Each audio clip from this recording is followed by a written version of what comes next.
My name is Katelyn Mulholland, and this is my personal philosophy of education. My philosophy is based on little bits of each philosophy. Mainly, my philosophy is based on essentialism and existentialism. There are bits of social reconstructionism and progressivism, and a small piece of perennialism. With existentialism, I believe that students should have a voice in what they learn, but they shouldn't be fully in charge of it. They need adults and curriculum to keep them on track, which brings me to essentialism. Students need a class curriculum to keep them on track, but they don't need to master the subject or a rigorous schedule. They also need electives, but electives should not interfere with the core classes. With social reconstructionism and progressivism, I believe it is important for the student to learn through service and helping to reconstruct society.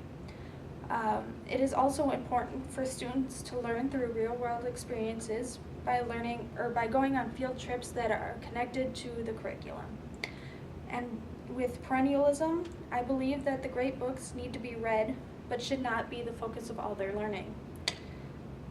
I also believe that students should be given choices.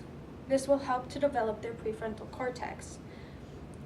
With that, the Vygotsky's scaffolding is an important thing to help students grow in their learning.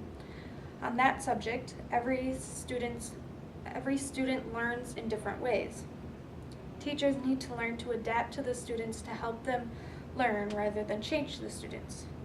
One way for them to adapt to the students is by following Howard Gardner's multiple intelligence theory.